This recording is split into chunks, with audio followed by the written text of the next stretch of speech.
గత 2 ఏళ్ల నుంచి రష్యాతో పోరాటం చేస్తోంది ఉక్రెయిన్.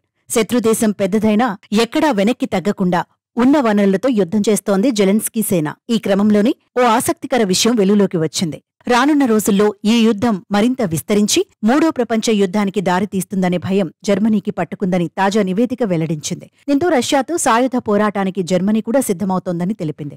ఇందుకు సంబంధించి జర్మనీ రక్షణ శాఖకు చెందిన రహస్య పత్రాల నుంచి సేకరించిన కీలక సమాచారాన్ని స్థానిక వార్తాపత్రిక వెల్లడించింది. రష్యా, ఉక్రెయిన్ మధ్య కొనసాగుతున్న యుద్ధం దాదాపు 2 ఏళ్లు కావస్తున్న సందర్భంగా బయలుడిచ్చిన ఈ నివేదిక హాట్ టాపిక్ గా మారింది. మరోవైపు నాటో తూర్పు పార్శ్వంపై ఐరోపాలోని సాయుధ దళాలతో దాడి చేయించేందుకు రష్యా సిద్ధమవుతోందని, ఇందులో సైబర్ దాడి కూడా ఉండొచ్చని ఈ నివేదిక పేర్కొంది.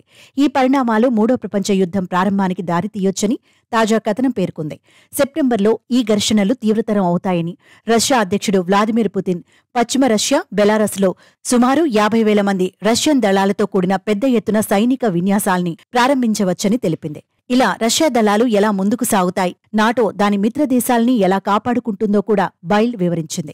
ఈ ఏడాది డిసెంబర్లో జరగనున్న అమెరికా అధ్యక్ష ఎన్నికలను సైతం రష్యా అవకాశంగా మలుచుకుని మరింత హింసకు ఆజ్యం పోయొచ్చని కూడా బైల్ నివేదిక చెప్పింది. 2025 మే నాటికి రష్యాకు వ్యతిరేకంగా నాటో చర్యలు తీసుకోనుందని, రష్యా పాశ్చాత్య దళాల మధ్య పోరాటాన్ని నిరోధించాలని నాటో సాయశక్తులా ప్రయత్నాలు చేస్తుందని ఆ నివేదిక పేర్కొంది. అయితే ఈ నివేదికను రష్యా ఖండించింది. దీని గురించి క్రెమ్లిన్ ప్రతినిధి డిమిత్రీ పెస్కోవ్ను అడగ్గా దానిపై స్పందించేందుకు నిరాకరించారు. ఈ వార్తాపత్రిక క్రమం తప్పకుండా వివిధ నకిలీ వార్తలను ప్రచురిస్తోందని, ఈ తాజా నివేదిక కూడా నకిలీదేనని ఖండించారు.